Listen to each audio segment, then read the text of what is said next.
hello, CMXers and community builders. We've already been introduced, but I really want to make sure you all know Melissa. So quickly, hello, my name is Morgan. I'm head of community here at Hivebrite, and I'm here today with actually my former boss, Melissa, and we've been working together to build an incredible community, the Girl Up community, and Melissa has been with Girl Up for how many years now, Melissa? About 12? 11. I just celebrated 11 like 2 weeks ago. So yes, a good solid quarter of my life, Morgan. Absolutely. And so real quick, Melissa, before we jump into all things community and gender equity, can you tell us a little bit more about the Girl Up community? Yeah, absolutely. So Morgan is also a big part of the Girl Up community, but we have been around since 2010.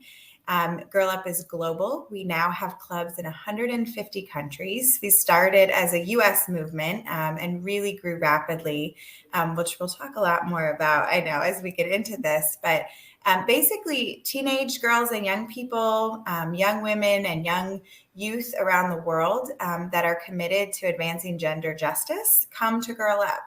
And through that drive, that mission, that goal, they are building their own leadership skills, their own leadership identity. And so we believe that that is positioning them to really go out and make real change that's effective and lasting, and that they can do it sooner. So they don't have to wait until they're all grown up. They can make change now, today, as part of the Girl Up community, which is global. And we're super proud of that. Absolutely. Yeah. So to all of those tuning in, please definitely go check out Girl Up and support them. But today our conversation is going to be much more rooted in community building and gender justice, gender equity, and what that looks like for community builders. So again, this is Melissa. Melissa is being very modest. Girl Up has 150,000 girls already activated, 130 countries. And so when we're talking about our programming and our scaling, Melissa has been at the helm of that. So we're going to dive into the strategy and how you can build community at the center of your organization or your company and what that looks like from the leadership perspective. So Melissa, I'm so excited to dive in. Yeah. Awesome. So we'll go ahead and let's set the stage for everyone. So Melissa and I have had the privilege of working so closely with the United Nations Foundation. And with that, we're very tuned into all the latest statistics on what the gender parity looks like. So Melissa, when we're talking about setting the stage for what we're up against, when we're talking about gender equity in community building, the biggest stat that jumped out to me when we were talking was that you shared it's 132 years to reach full parity. So can you tell us a little more about that? That way, when we're talking about this, we can really contextualize it in our mind. Yeah, I mean, I think it's interesting because depending on who you are and where you live in the world and all of your lived experiences and all of the identity that you bring into your life, your experience of equality and equity and justice is really different. You know, I think, again, growing up, I didn't really know that I wasn't actually equal. And I think that there are girls and young people around the world who absolutely know that they are not equal. And so I think it's a really sobering statistic to know that there actually is nowhere in the world where girls are equal to boys and women are equal to men, where you see equal rights, equal representation, equal policy, and then equal enforcement of that policy. That doesn't exist. So even in the most gender equal countries, you still don't see 50-50. And then when you back that out and look at places where you have laws and traditional practices and a whole lot of things working against gender equality and gender parity, those gaps are even larger. So I think the contextualizing and the setting for everybody who's tuned in right now is like, that doesn't exist. And so when you think about 132 years, you know, I'm 41. I have a 6-year-old daughter. That means maybe my great granddaughter might be equal. And I live here in the US. Like, that's unacceptable. And I think what I love so much about our title of this is we're not only building our own table, we're building our own future. Like, we're building a new future, and we're doing that through our community. So when you look at these statistics and you think about 132 years and how many people have to be born and how many generations have to fight and keep moving, like that's unacceptable to me. So my community at Girl Up is all about like shrinking that number and saying we need to increase these statistics that are up on the screen right now, because my big thing is that the world needs new leaders right now, because these statistics are terrible. And I know that women being equally part of any table is how we actually start to change the world. So we need these statistics to get better so that the whole world can get better. Absolutely. And when we talk about parity, it's touching all aspects of life. So whether it be at home or whether it be in the business or in the workplace, rather, we're seeing how parity is reaching all across the journey of a lot of marginalized women or women in general, just their experience from the time that they're born. And Melissa, like you mentioned, where depending on where you're born, that is going to depend how quickly you are feeling this parity as well. And I know Girl Up, that's really close to home with your mission and what you are working on with all of your leaders. Yeah, absolutely. We want to shrink that number for everybody. So whether it's a really big number or it's a really small number or it shows up in very specific ways, but other ways have gotten better, until our whole lives are actually on par with every other human, then and every person has the ability to access agency and rights and opportunity and their dreams, you know, like that's the goal. That's where we don't stop till we get there. Absolutely, Melissa. Yeah. That teases up perfectly. So I know everyone tuning in, you definitely read the latest report by CMX. And if you haven't, please go onto their website, look at the latest community manager report. And in that, something that jumped out to Melissa and I immediately was that 64% of community builders self-identify as women. Not surprised. Yes, not surprised. Not surprised at all. And that connects to so many things, right, Melissa? So and in the way with gender norms, right? So we have that when you're building community, most often we're seeing that responsibility is put onto women, whether it be cultural or gender norms.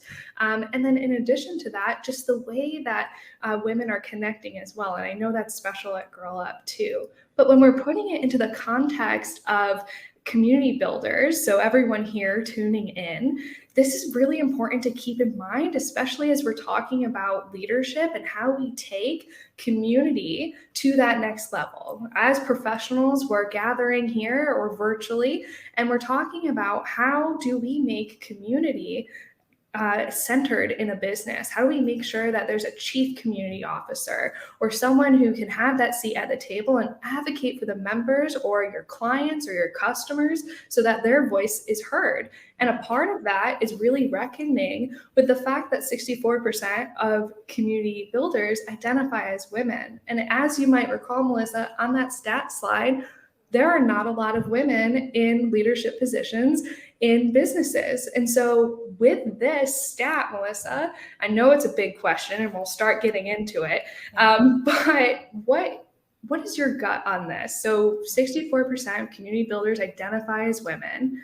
What is your advice to just start chipping away at this conversation? How do women in this space strategically counteract these barriers that they might be facing in leadership? Oh, everything is so interconnected. You know, it's like when we talk about gender justice and we talk about parity and we talk about equality and the lack thereof, like your point about how it permeates everything, it shows up right here on this slide, right? So those of you who do this job, right, Morgan, this is what you do. This is your job, your full-time job. Every kind of industry where women are the majority, you still see men across leadership positions. And so it's just a really interesting dynamic. And I think, you know, for those of you who are actually in this space and in this role today, I mean, I think that the title is like, build your own table, you know, like just do the work, make the case, show the value, and just, you know, keep pushing. I think I'm a believer in community and community management, and I think there's such a business case to be made for it. And so, you know, my advice is lean in there if your audience and your leaders don't get it, make them get it. Find different ways to show that, but keep pushing. And I think, those percentages are changing. They're changing glacially, but they're changing. And I think that the younger generation that's coming into the workforce, a few years in or coming in now, they are not patient. They are not interested in like putting in their time. They're like, I have been leading in my life. I have been experiencing all of these inequalities, and I'm here to make a change and to move this forward. And so for someone like me who, is a little bit further along in my career, I'm like, great, come on in, make this, here's the space, push me, push them. Like, how can I help? And I think because you know what, that's going to benefit me too. Right. Yeah. So I think that's kind of like how we lean on each other generationally can help all of us move forward, especially those of us who are women and wanting to get to those positions of leadership. Absolutely. And Melissa, I love that you brought up the difference in the intergenerational connection too, because I think we're starting to see that too in community building more generally, where Gen Z is so eager. And I think in general, especially with Girl Up, in my experience with Girl Up, we see how young women, young change makers are coming into this space and they're setting that boundary, saying, that's not good enough. We're going to do more, and how they push it. And so I know when we were preparing for this and we're talking about this giant subject, we try to break it down for all of you in the audience into 3 key parts. So when Melissa and I were brainstorming, we really came up with the 3 pillars of this conversation. And it's going to be strategy, consensus, and momentum. And we just want to acknowledge that, like we've all been saying the past couple of days, building a community is no small feat, and it takes a lot of time. The way that Girl Up has exploded in popularity, it took a lot of time and care and effort, and we're so excited, Melissa, to have your perspective of that 11 years of how you've cultivated this community with the Girl Up community in itself. Yeah. So without further ado, Melissa, I know. Yeah, let's jump in. Jump right in. Yes. So how do you build community strategy to specifically make sure you're layering in this consideration of gender, especially being a primarily all women-led team, and being in an industry with, nonprofit, where you are having obligations to sponsors who might not share that same the same outlook of gender equity. So really want to get at the heart of, when someone sitting in the audience today might really be identifying with this and saying, how do I do that, Morgan and Melissa? How do I actually bring this to fruition? Yeah. So loaded question, but let's start there. Yeah. So, I think like having a solid strategy and being really thoughtful up front, no surprise, like really pays dividends. So whether it's the strategy around how inclusive your community is going to be, or the strategy around how do you create safe space for gender specific conversations, or how do you make connections across the other, sort of intersectional aspects of our lives outside of our gender, right? So that it's all layered. So I think that's one piece when we think about the gendered aspect of our work and our team. The good thing is that Girl Up is like, it's a 100% female identifying team. So our leadership is female, our whole structure is female. And we're all very bought into this idea of knowing that at Girl Up, our community is our whole. It is everything, it is our mission and our vision and our tool and our path. So I think community was at the center of Girl Up from the start. Excuse me. No worries. So I'm going to actually take a drink of water because Absolutely.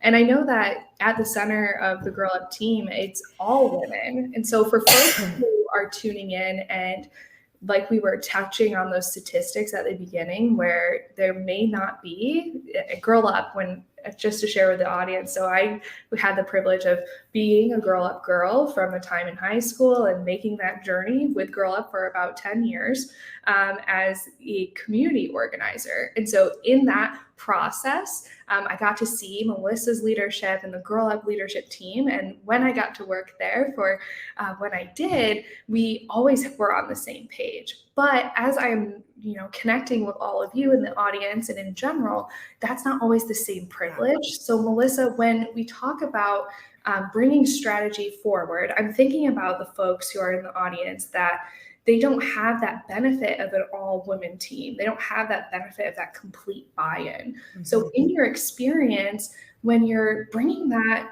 strategy forward for your community, what would your advice be for that member or that manager who is trying to make sure that community is the center and they're having to bring this up to that leadership team that doesn't have the buy-in, doesn't see all of these social inequities, and how can they level themselves up using strategy? Yeah. So, and thanks, Morgan, for the little cover there with the coughing. Hopefully I'm okay now. But, it's interesting, though, because leadership across the UN Foundation and our colleagues at the broader foundation are definitely not all female. And it is interesting being at a social impact organization where there's just this general consensus around the importance of community. I think what is still the case is how much you leverage your resources and where you spend your money, right? And so when we think about strategy and we think about not just creating our community strategy, but getting buy-in to have a community that needs a strategy, because you're going to spend money for a platform like Hivebrite or something like that. I know for me, the business case was really helpful. Like, I was bought in on the idea, but when I looked at the budget and said, how much money am I going to spend on this? How much of the resources am I allocating for this community?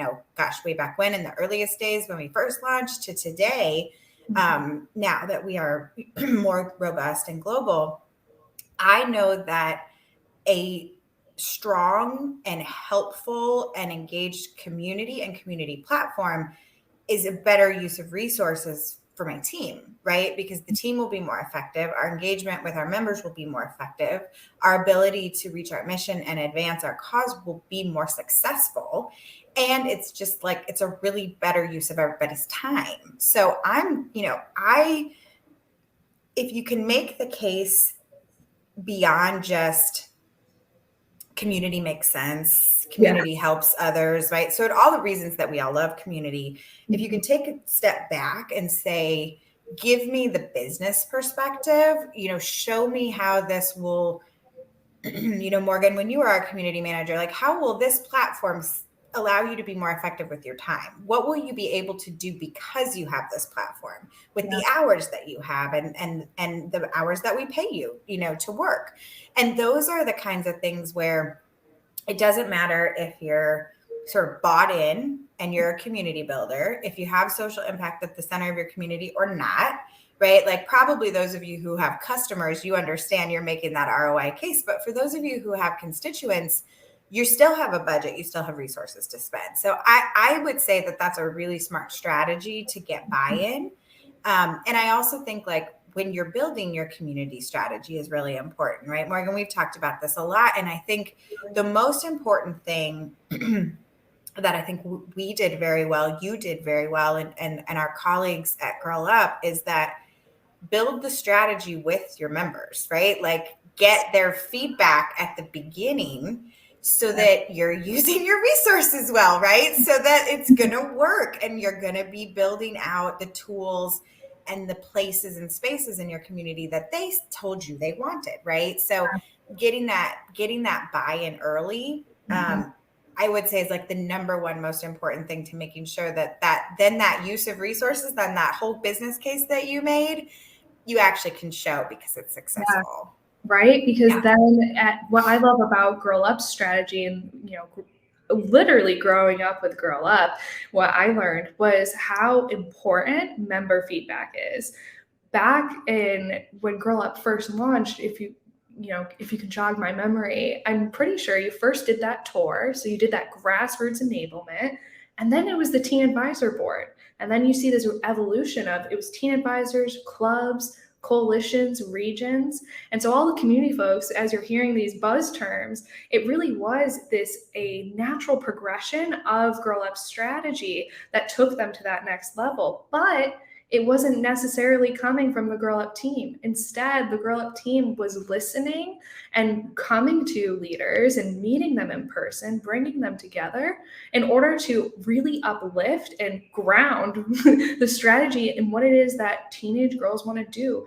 Melissa, what other tidbits from that? That was a quick, too long didn't read of the history of Girl Up. Yeah. I mean, I think that the thing that's so interesting about our experience with the community, and we were reminiscing about this when we were preparing for this, was the minute that we turned on our community, like the first time we brought all of this into a community platform, we saw exponential growth just from having a place for girls to go, to register, to find each other, to look for resources.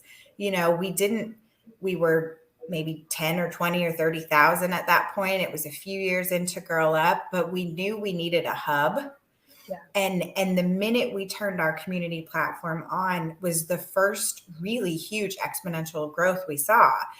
And that in and of itself just like solidified that the strategy was right, that the case for the value of the ROI of our time, trying to reach our goals of growing, it proved out, right? And so I think that was great because it proved out early and it just set the path forward from there. So that was like a great, like fulfilling prophecy of the strategy. Yeah. And I love that so much. So are you good to move to consensus? Keep going. Okay. Yeah, absolutely. Okay. All right. So consensus, Melissa. So we're building consensus, and that's always such a big, heavy word. How the heck are we going to build consensus with our team? But when you and I were chatting in preparation for this, you were talking about how consensus is both a feeling and something you're tracking. So for consensus, in your experience with community building, you have to balance both the membership of your community and then your internal team and the foundation and partners. So you're at this very unique position where you're building consensus across all of these streams, not unsimilar to community managers. And so in your experience with consensus, again, with that layered approach of how do we build consensus if you're in a position where it's proving difficult to do so, how do you do it? And then also how to Girl Up do it. So we'll navigate through that. Yeah. So, I mean, I think the most important thing about building consensus is who did you include in your strategy, right? So if you did that step of your strategy, then you were building consensus before you launched, right? So you got the feedback, you got the buy-in, you talked to partners, you talked to stakeholders, and you talked to your members, and you looked at your individual team members and said, what do you need, right? So then once you have it, you have something to build from.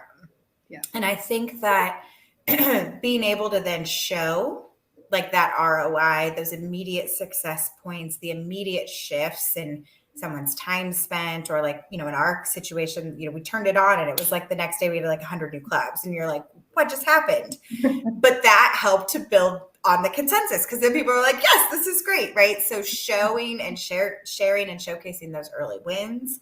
But I think the other thing is you have consensus when people are actively in your platform. And then how do you keep them there? How do you keep the consensus? But I think it is again about the pre-step of like the input. It is you can build consensus if you've built the whole thing yourself and then you go out and pitch it and sell it.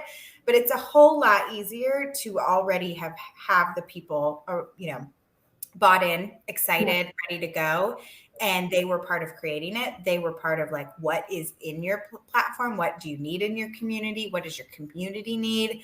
And it means it's a whole lot easier to just maximize consensus so that you can get off to the races, right? Yeah, absolutely. And it really throws me back to when we were first launching coalitions with Girl Up and the Upstate New York Coalition. So quick download for everyone in the audience. So Girl Up has a really fantastic network of clubs, but the clubs were coming to Melissa, to different team members, and saying, we want to connect with other clubs. And so naturally, there was a progression of coalitions and then region programs.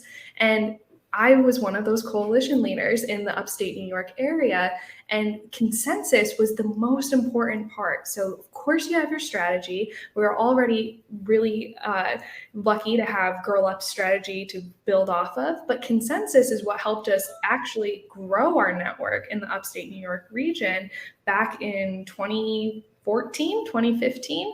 And that's where we started to see clubs multiply, because we were able to bring people into that coalition. And so, Melissa, when you're thinking about the layered approach of your programming, when we talk about community, I think sometimes what goes invisible for folks who aren't in the industry is the programming that actually is happening behind the scenes in order to bring people to your platform, to bring people into community. And so how do your programs actually support your consensus? Yeah. I mean, I think it's, I would imagine many of the community builders that are listening to this, the community is the program, right? So it's sort of this like self-generating, self-fulfilling. We built Girl Up very much as like, this is a girl-led, a girl-centered, a girl-driven movement, right? We've had our teen advisory board, we have our regional leadership.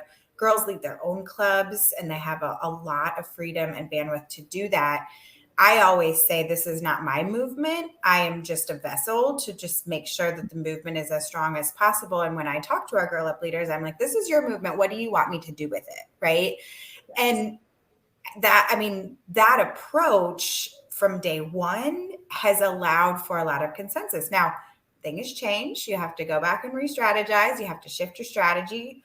Girls change, times change, generations change. Like the current needs of any given, snapshot of your community will change. And then you kind of start the process over again. But I will say that consensus breeds momentum, right? Like our third pillar is when you have a sound strategy that you took a whole bunch of input from all of your stakeholders, especially your members, you already got the consensus. So you can skip a lot of the work that it sometimes takes to sell and pitch and recruit.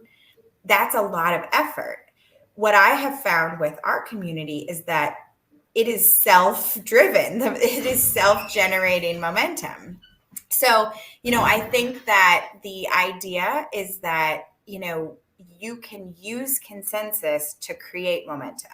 Because once everybody's on the same page and once everybody is engaged in this together, then boom, right? And we've seen that a few different times at Girl Up. I don't know, Morgan, you can probably speak to the momentum directly because you've seen those moments when momentum has really like sparked and you're like, wait, something shifted, something happened. Like they're finding us without us, like when you don't actually have to do the work, but you have the platform, it's self-generating, everybody's bought in, and your members are now out bringing new members. Yeah, absolutely. And the momentum piece, I think, is so essential to when you start to feel it, when you are meeting new folks who are coming to the community on their own accord. They're able to find Girl Up through, I remember the shift that we saw specifically during 2020 with the Digital Summit and how it exploded. So Melissa, I believe you had 30,000 attendees at that point, and the community was popping. We had so many registrations. It was so many leaders, and then they were building clubs. And that was the first time that we really saw this Girl Up world shift where we're starting to see these members not only, organize in person, organize in their communities, but due to the pandemic, we saw that they're organizing clubs across the world and they're meeting together and bringing their experiences from where they are and figuring out what they can do globally. So we really see these moments. And I think more, thinking back and reflecting on it, other moments would be, when we're first getting that first leadership summit, or we're first having our lobby day, these small moments that are leading up to these really huge highlights that we saw within Girl Up. Absolutely. And I think the momentum is palpable at times, right? And I think that one of the flip sides of that, Morgan, which we talked about too, is like, when do you see momentum lull, and what does that mean? So when all of a sudden that peters out, or you are doing more work to do outreach, I mean, I think momentum gives you so many indications, like, okay, we're onto something. Let's fuel it. Let's keep it going. Or other momentum is like waning a little bit. What does that mean?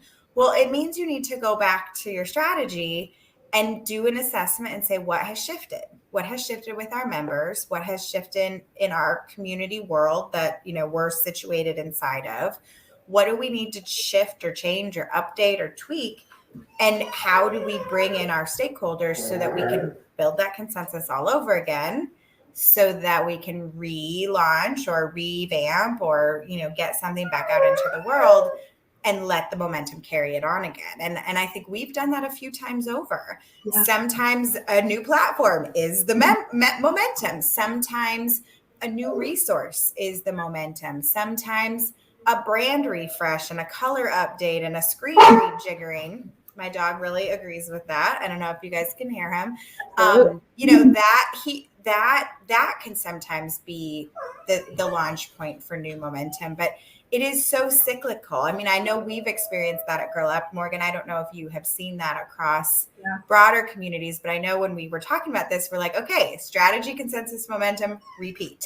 You don't know exactly when the repeat's coming, but it is coming. Like that, we know that. And as long as you're ready for it, then you're ready to just re-strategize and do it again. Absolutely. I think momentum also, when we were talking about it, I think one of us mentioned it's a gut feeling.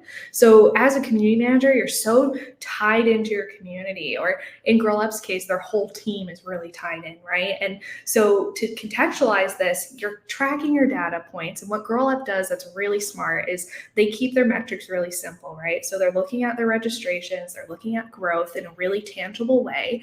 But then with momentum, it was not only the numbers, but what are the leaders saying? And so I think so much of momentum is, what are you quietly listening to in the community? What are you seeing members post? At a time before Girl Up had a mobile app and was on a new platform, they actually, I remember being an intern back in the day, Melissa, where we were looking on Instagram. We're going through all the hashtags. We're trying to quietly listen to where discussions are going. And then that's when we were identifying that next trend. So something that Girl Up does is a yearly summit, and so much of momentum was really built off of that school year for leaders and what it is that they're talking about, in order to make sure that summit is meeting the needs of the leaders of what they currently want to learn.